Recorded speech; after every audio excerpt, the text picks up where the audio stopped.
dalam hikmat marifat, dalam pengajaran yang sehat. Sembunyikan hambamu ini di balik salib Yesus. Dalam nama Yesus. Haleluya. Amin.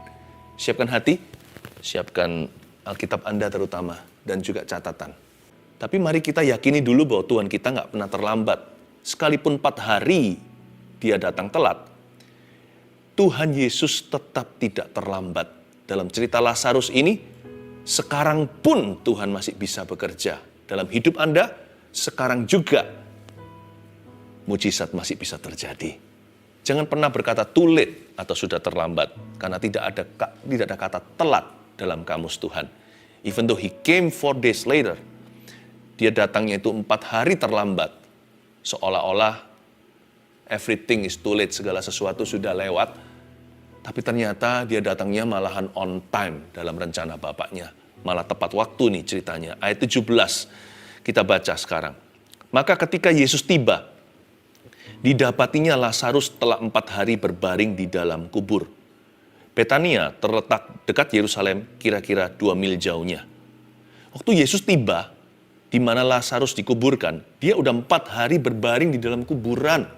Kenapa ya Tuhan kok sengaja telat datang? Kalau kita perhatikan ceritanya memang Tuhan berlambat-lambat.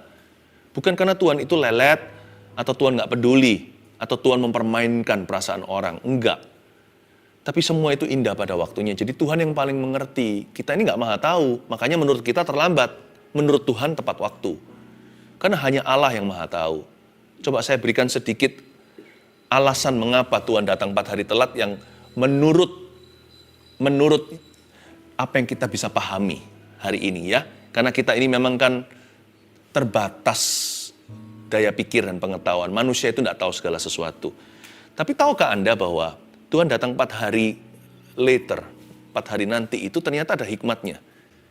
Ada sebuah superstisi atau tradisi Yahudi bahwa ketika seseorang mati, roh orang itu seperti gentayangan. Dia antara bumi dan langit belum nyampe ke sorga. Atau belum sampai dibawa Tuhan ke neraka. Gitulah ceritanya. Dia masih berusaha untuk masuk dalam tubuhnya sendiri. Dia masih mau bangun dari tidurnya atau bangkit dari kematian. Ini bukan apa kata firman ya. Sekali lagi ini tradisi orang Yahudi atau superstisi mereka. Jadi setelah 3 hari, roh tersebut baru pergi forever. Point of no return. Disitulah keluarga jadi hopeless total. Ini orang mati beneran. Kalau hari ini di dunia medis, sudah pronounced dead. Dokter sudah teken tanda tangan dan berkata orang ini sudah meninggal dunia secara sah. Nah, mereka juga begitu. Setelah hari ketiga, ketika rohnya itu ceritanya melihat bahwa tubuhnya sudah nggak bisa dimasukin lagi, wajahnya udah pucat, udah putih, dia pergi. Jadi orang Yahudi tunggu 3 hari. Jadi nggak heran kenapa Yesus bangkit pada hari ketiga untuk menunjukkan bahwa dia sungguh-sungguh mati dan dia dibangkitkan. Yesus mau berbicara kepada orang Yahudi juga, bukan pada kita-kita seluruh manusia di bangsa-bangsa. Tuhan mau Injil mengena sampai ke dalam hati orang Yahudi dan berbicara dalam bahasa mereka. Ya, ini semuanya adalah hikmat saja. Tentunya ada kedaulatan Allah yang kita tidak bisa selidiki kenapa 4 hari. Point of no return. Mereka semua sudah hilang pengharapan. Tapi juga itu adalah the point of deepest grief. Ketika 3 hari kemudian setelah seseorang meninggal dunia, seseorang yang kita cinta, biasanya ketika baru meninggal dunia itu kita masih penyangkalan. Kita masih merasa ini seril, rasanya nggak masuk akal. Benarkah ini terjadi padaku? Biasanya 3 hari kemudian baru yang namanya berkabung dan duka itu tak terhingga terasa di dalam jiwa. Ketika kita tiba-tiba seperti sadar, seperti kita itu menyadari orang yang kucinta sudah mati. Biasanya on the 3rd day, reality bites. Realita itu menggigit pada hari ketiga. Tuhan lewatkan sampai ke hari keempat. Lazarus telah 4 hari berbaring di dalam kuburan. Sudah bau. Udah bau. Jadi nggak ada yang namanya kebetulan. Ini kabar baiknya buat kita. Mujizat yang Tuhan lakukan, sekalipun nampaknya telat atau terlambat, ketika Tuhan nanti laksanakan di hidupmu, adalah sebuah mujizat yang nggak bisa disangkali. It is God's doing. atau pekerjaan tangan Tuhan tidak dibantu orang. Dan itu juga bukan kebetulan, karena di dalam kamus Tuhan bukan hanya tidak ada kata terlambat, juga tidak ada kata kebetulan di dalamnya. God wants to do something real in you, sesuatu yang nyata di dalam hidupmu. Nah, sekarang di ayat 19 bunyinya, di situ banyak orang Yahudi telah datang kepada Marta dan Maria untuk menghibur mereka berhubung dengan kematian saudaranya. Ketika Marta mendengar bahwa Yesus datang, ia pergi mendapatkannya. Marta langsung lari. Ini si Meme. Marta ini adiknya Maria. Ya, Maria itu taciknya. Tapi kita nggak tahu apakah Lazarus itu anak tertua atau anak termuda. Si sulung atau si bungsu. Pokoknya sulung atau bungsu, kehilangan mereka terasa banget. Kalau kehilangan adik yang paling kecil kan kehilangan baby in the family. Kehilangan koko yang paling tua kan kehilangan tudung rasanya. Ketika Marta mendengar bahwa Yesus datang, ia langsung pergi mendapatkannya. Tetapi Maria tinggal di rumah. Maria sebagai taje, sebagai cici yang paling tua, dia betul-betul terpukul sekali. Dia tinggal di rumah, ini seperti suatu postur berduka. Dia nggak berkutik, dia nggak bisa, nggak kepingin kemana-mana lagi. Hatinya gelisah setengah mati. Kayaknya mau mati sama si Lazarus, kalau bisa ikut di kuburan bersama dengan dia. Ayat 21. Maka kata Marta kepada Yesus, Tuhan, sekiranya engkau ada di sini, saudaraku pasti tidak mati. Coba perhatikan kalimat ini. Tuhan, sekiranya engkau ada di sini, saudaraku pasti tidak mati. Kedengarannya seperti ada sedikit rasa kecewa di dalamnya, diselipkan dalam kalimat tersebut. Anda kerasa nggak waktu dia berkata, if you were here earlier, kalau engkau datang lebih dini, Lazarus pasti nggak mati, my brother itu pasti masih hidup hari ini. Why did you come late? Kenapa kau datang telat?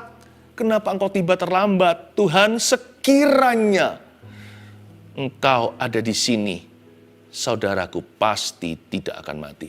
Memang dia nggak kepahitan atau Marta juga tidak berani kurang ajar terhadap Tuhan Yesus. Dia dengan hormat sih, karena itu kan kemurahan, bukan haknya dia. Dia ngerti. Dia hanya mengandai-andai. Sebenarnya, tahu nggak? Ada banyak sekali kesedihan dan stres dalam hidup kita itu bukan berdasar fakta. Tetapi berdasarkan imajinasi what if. Andaikan, sekiranya.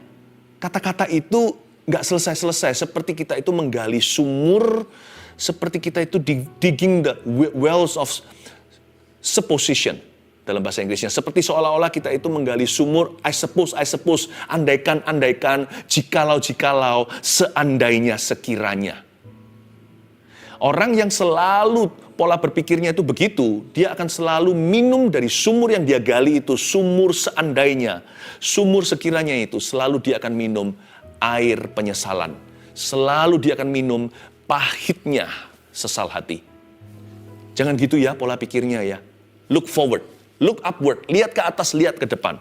Seandainya atau sekiranya itu tidak ada akhirnya atau tidak ada akhir kata.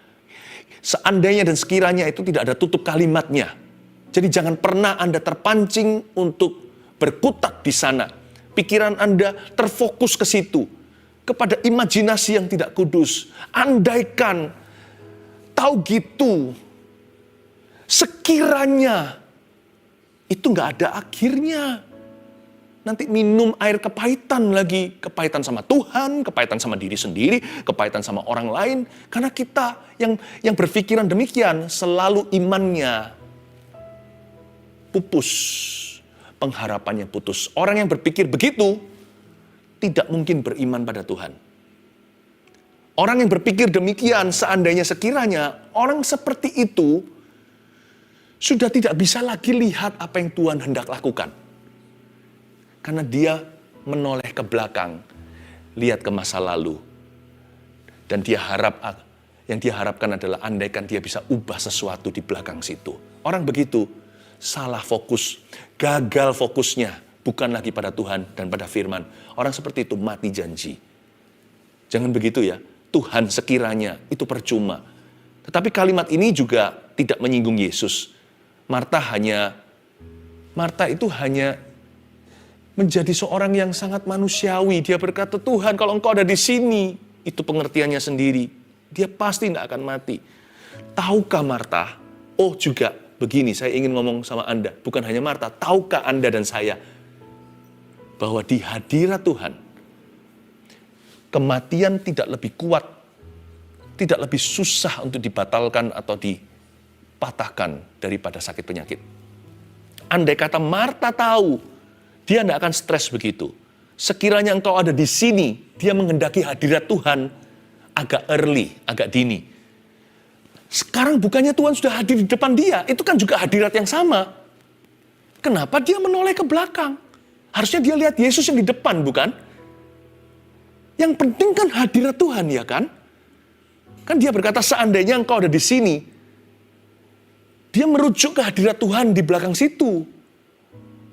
Harusnya dia berkata, oh, yang penting kau sekarang di sini bersama dengan kami. Yang penting akhirnya engkau tiba. Sebab asal Tuhan ada di sana, tidak ada kata terlambat. Karena bagi Tuhan dan di hadirat Tuhan, kematian atau sakit 4 hari lalu, sakit parah, atau seminggu lalu masih sakitnya biasa, nggak ada bedanya di hadirat Allah. Sakit bisa sembuh di belakang situ, telat nih, dia sudah mati bisa bangkit. Karena yang membangkitkan itu hadirat Tuhan yang sama. Di hadirat Allah nggak ada penyakit besar, penyakit kecil, penyakit parah, penyakit ringan. Nggak ada. Bagi Tuhan semua sama. Saya pakai jempol saya, ibu jari saya ini untuk bisa membunuh yang namanya semut kecil, semut keranggan, nyamuk atau lalat. Nggak ada bedanya. Karena saya kuat, karena saya manusia. Ibu jari saya lebih besar dari mereka. Di hadirat Allah nggak ada besar kecil. Tiada yang mustahil. Andai kata Marta ngerti dia berdiri di hadapan siapa nih, dia tidak akan berkata, andai sekiranya dulu engkau di situ. Yang penting kan sekarang engkau di sini. Ayo. Saya beritahu saya bicara pada Marta yang sekarang sedang mendengarkan saya punya renungan. Saya bicara kepada Anda, pria dan wanita yang sekarang lagi putus pengharapan. Yang penting sekarang Tuhan hadir. Jangan berkata sudah terlambat. Karena Anda berdiri di sebuah hadirat. Itu yang mengubahkan the presence of God. Saat teduh ini bukan program acara. It's a presence. The presence of the Almighty. Bukankah kita bersama-sama berkumpul ini mengharapkan hadirat Allah? Bukan timnya, bukan pembicara, tapi anak Allah, Yesus namanya. Ya, lanjut ayat yang ke-22. Tetapi sekarang pun aku tahu, untungnya ada ini. Saya baca lagi, tetapi sekarang pun aku tahu bahwa Allah akan memberikan kepadamu segala sesuatu yang kau minta kepadanya. Untungnya tidak berhenti di ayat 21. Ayat 22 ada kelanjutannya. Marta cepat berbalik dan hatinya lekas percaya. Dia berkata, tetapi sekarang pun aku tahu bahwa Allah akan memberikan kepadamu. Garis bawahi tetapi sekarang pun. Even now, tetapi sekarang pun. That's the faith. Hari itu, saat itu juga, detik itu, Marta mendemonstrasikan iman pada Tuhan. Dia berkata, meskipun demikian, I choose to trust you. Aku memilih untuk tetap percaya kepadamu. Disitulah permulaan miracle atau mujizat yang akan segera terjadi. Marta ini luar biasa. Seringkali digambarkan dalam Alkitab dia hanya sibuk kerja. Ternyata Marta punya iman. Cikal bakal kemuliaan Allah dinyatakan dalam keluarganya lewat kebangkitan saudaranya. Marta berkata, tetapi sekarang pun aku tahu Tuhan agak telat nih, terlambat menurut pemikiranku. Karena waktu itu Marta nggak ngerti kalau Yesus sanggup lakukan itu. Jadi Marta berkata, tetapi sekarang pun ya, even now. Sekarang pun, imannya nggak gede.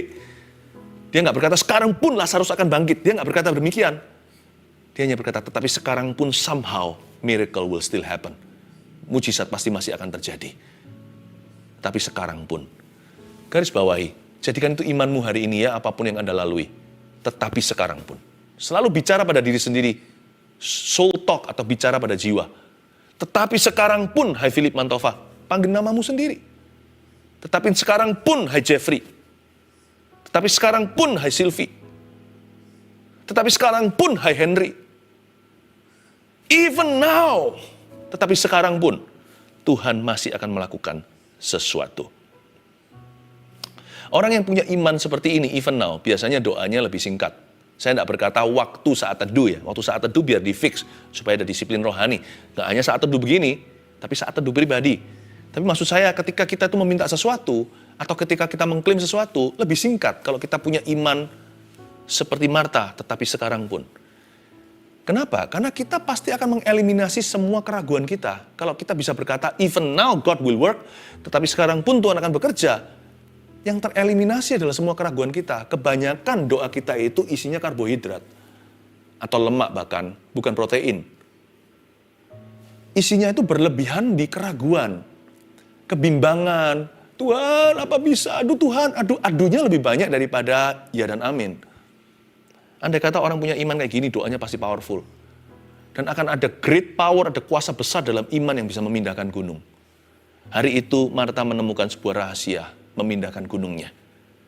Even now, tetapi sekarang pun, Tuhanku akan bekerja. Ayat 23. Kata Yesus kepada Marta, saudaramu akan bangkit. Marta mestinya senang dong, tapi Marta belum mengerti maksud Yesus. Kata Marta kepadanya, ayat 24, aku tahu sih, gitu ya kira-kira, aku tahu bahwa ia akan bangkit pada waktu orang-orang bangkit pada akhir zaman. Marta ngomong, ya aku tahu, aku ngerti bahwa akan terjadi kebangkitan nanti di akhir zaman, ketika kiamat, begitulah bahasa duniawinya. Ketika Tuhan datang. Itu is a distant resurrection atau kebangkitan yang masih jauh. Tapi yang maksudnya Tuhan di sini kali ini adalah mujizat akan terjadi hari ini. Dia kira nanti, suatu hari. Ya Tuhan, nanti akan terjadi pada akhir zaman. Jawab Yesus. Ini ayat 25. Akulah kebangkitan dan hidup. Barang siapa percaya kepadaku, ia akan hidup walaupun ia sudah mati. Ini kayaknya nggak nyambung deh. Marta sama Tuhan Yesus ngomongnya itu beda level. Marta bilang, ia ngerti nanti suatu hari akan terjadi kebangkitan. Dia berkata, ya aku bisa nerima lah, aku tidak akan kecewa. Tapi Tuhan mau bawa dia mengalami mujizat now, sekarang. Yang satu bicara tentang a distant resurrection, yang satu berbicara tentang an immediate resurrection. Yang satu bicara tentang kebangkitan yang akan datang, ini kebangkitan sekarang. Nah, jawaban Yesus ini tidak menunjuk ke waktu, padahal mereka bicara tentang timing. Jawab Yesus, akulah kebangkitan. Dia mengarahkan semua perhatian kepada siapa dirinya. Ini luar biasa loh. Yesus tidak berkata, iya, aku akan bangkitkan. Dia berkata, hei, Marta, sebentar. Pause. Time out. Dia berkata, akulah kebangkitan. Look at me, lihat aku. Akulah kebangkitan, kata Tuhan. Ini hadirat Tuhan. Akulah kebangkitan. Ini powerful sekali, ini luar biasa. Yesus tidak berkata, aku punya kuasa kebangkitan. Dia tidak berkata demikian. Dia juga tidak berkata, nanti aku berdoa pada Bapak akan membangkitkan. Dia tidak berkata demikian. Dia berkata, akulah semua itu. Sejujurnya, akulah kebangkitan itu. Itulah sebabnya orang yang punya Yesus punya kebangkitan. Orang yang kenal Yesus kenal kebangkitan. Dia berkata, akulah semua itu. Yang kau katakan nanti suatu hari dibangkitkanlah, bla bla bla. Akulah semua itu. Jadi gini loh Marta, Tuhan mulai negosiasi dengan dia. Suatu hari cepat lambat, Lazarus toh harus dibangkitkan oleh saya. Apakah sekarang lebih susah membangkitkan dia daripada nanti di akhirat?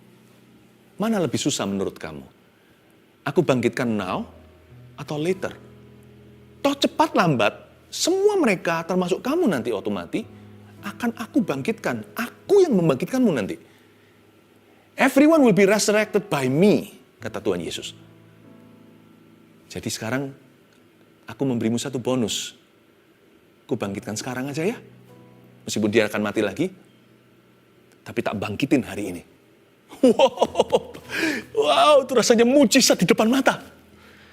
Tuhan itu baik ya. Ternyata mujizat terjadi bukan karena Marta itu imannya sempurna, tapi karena Tuhan itu panjang sabar sama orang gak beriman seperti kita, seperti Anda dan saya.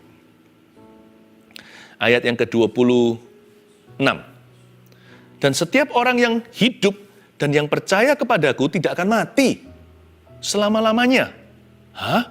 Bukankah kita semua akan meninggal dunia? Ini ayat maksudnya apa? Setiap orang yang percaya sama Yesus nih, nggak akan mati selama-lamanya. Ini maksudnya begini loh. Maksudnya, orang-orang yang sudah percaya sama Tuhan Yesus, we can only fear dying, not death itself. Kita mungkin, tidak semua juga sih, tapi mungkin kita bisa takut prosesnya mati. Prosesnya kematian. Ya kan? Beberapa orang yang sakit harus melalui penderitaan. Ada juga orang yang proses kematiannya itu kurang mengenakkan. Ada juga yang kecelakaan. Ya kita nggak imani yang demikian. Tapi kan kita nggak tahu hidup ini. Kita harus selalu siap sih ketemu dengan juru selamat kita. Ketemu dengan yang maha kuasa. Ya kita bisa worry. Itu manusiawi sih. Akan proses kematian itu sendiri. Tapi kita nggak usah takut lagi akan kematian itu sendiri. Siapa nggak takut sih kalau naik pesawat terus jatuh gitu? Apalagi orang yang takut ketinggian, kita nggak imani loh ya sekali lagi. Tetapi kematian itu sendiri tidak mengerikan. Karena bagi orang yang sudah percaya sama Yesus dan hidupnya di dalam Dia, death, kematian itu bukan lagi killer, tapi usher. Tahu nggak? Kematian itu bukan lagi killer atau pembunuh, pembinasa. Kematian itu bukan lagi teror. Bagi orang yang belum percaya Yesus, kematian adalah permulaan teror. Tapi bagi orang yang percaya Yesus, kematian adalah akhir teror. Hidup di dunia ini penuh teror.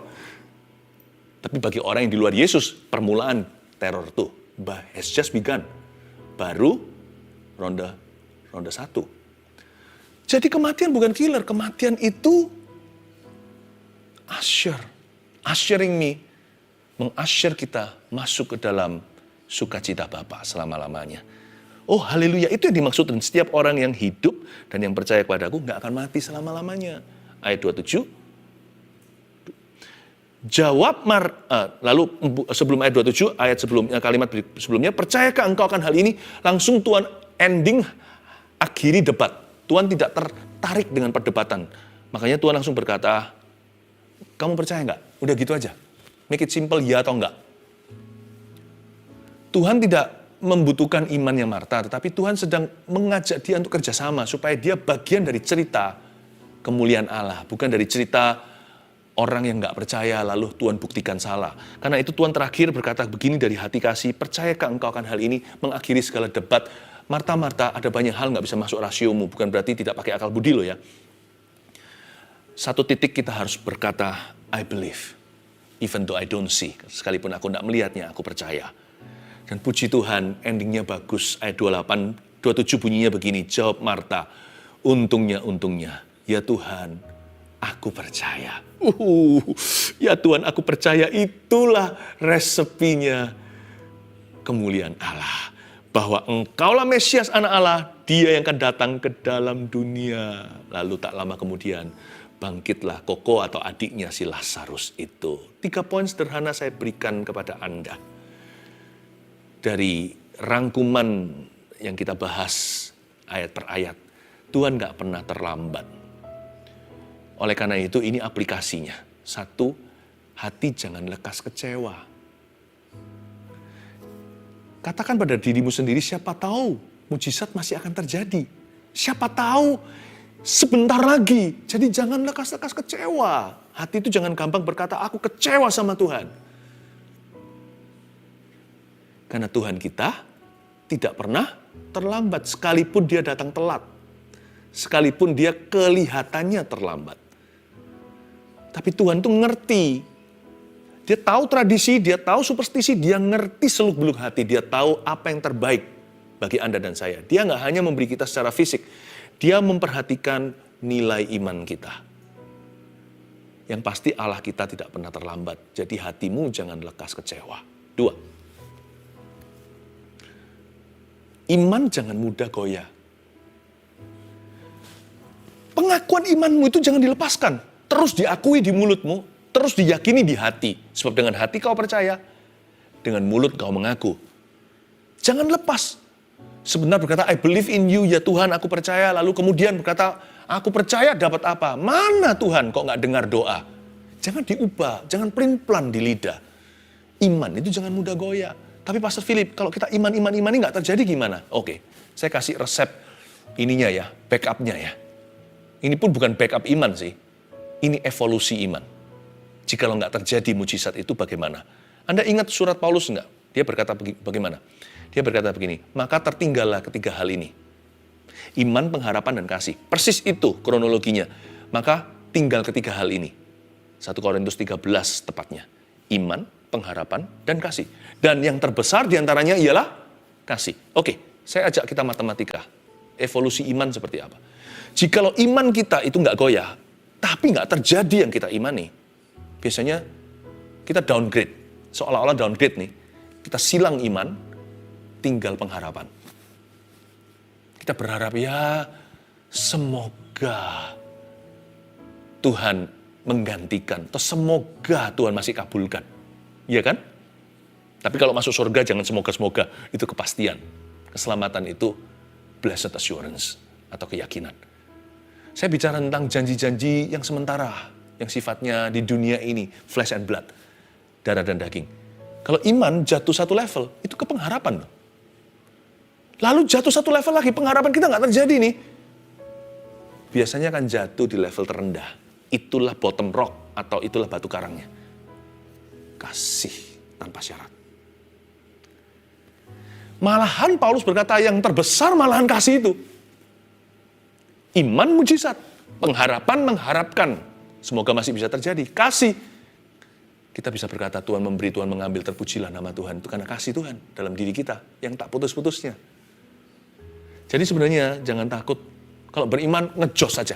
Saya kalau beriman 100%. Saya kalau doain orang sakit, saya 100%. Sembuh nggak sembuh, saya bukan Tuhan. Tapi kalau saya beriman 100%. Tidak 99 loh ya. Kalau orang itu sakit tambah parah, nggak usah diimani, pasti lebih parah. Kalau masalah rumah tangga yang berantakan kita biarkan juga pasti akan semakin kronis, semakin toksik. Ngapain saya berdoa kalau saya nggak beriman? Biarin aja. Itu bukanlah syukur tidak mengubah keadaan. Syukur mengubah Anda yang bersyukur di dalamnya. Tetapi iman yang mengubah, iman yang mengalahkan dunia. Kalau saya beriman, baik itu kondisi emosi, kondisi spiritual, kondisi peperangan rohani, rumah tangga, sakit penyakit, pekerjaan, terobosan keuangan, terobosan karir seseorang, atau perubahan hidup, perubahan situasi, perubahan keadaan, penyataan Allah, jawaban doa. Kalau saya beriman full gear, tancap gas. So, saya nggak takut kecewa. Kalau iman saya itu murni dari firman, saya di downgrade pun masih ke pengharapan. Di downgrade lagi saya masih punya kasih. Saya nggak akan pernah kecewa sama Tuhan. Kasih itu nggak bisa kecewa. Jangan begini, takut beriman. Kenapa? Nanti kalau nggak kejadian gimana? Itu orang WO atau kalah sebelum pertempuran. Itu orang yang keluar dari gelanggang pertandingan.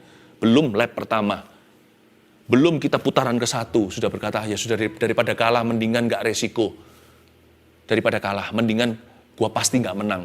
Lebih bisa nerima. Kayak seperti itu, nanti lama-lama kita jadi pecundang. Iman jangan mudah goyah. Tancap gas. Let's believe in miracles today. Sekalipun orang mau bilang, mujizat-mujizat yang dicari, terserah mereka. Terserah. Karena orang-orang itu tidak akan jadi solusi buat sesamanya. Kita yang percaya jadi solusi. Meskipun ujungnya bukan manipulasi, ujungnya adalah kasih. Kalau enggak pun gimana? Saya tetap akan percaya.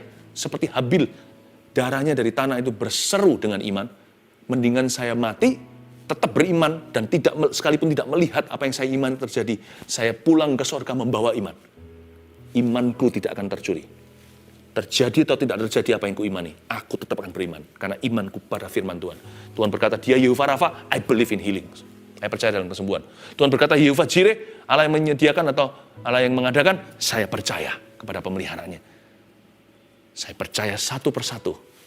Dan kalau Tuhan berkata, aku adalah Allah yang kudus, kudus-kuduslah hidupmu dan hidupku. Jagalah kekudusan. Yang terakhir, kalau hati jangan lekas kecewa. 2, iman jangan mudah goyah, karena Tuhan tidak pernah terlambat. Yang ketiga, ini pewahyuan umumnya buat kita. Mujizat masih terjadi, my brother and sister. Ini yang membuat hidup itu bergairah. Miracles still happen. Yes, even now. Yes, even now. Mujizat masih terjadi. termasuk sekarang pun Tuhan masih bekerja. Dan saya percaya hari ini adalah hari yang Tuhan tentukan untuk Anda mengalami sebuah mujizatnya. Marilah kita bersyukur dan bergembira di dalamnya.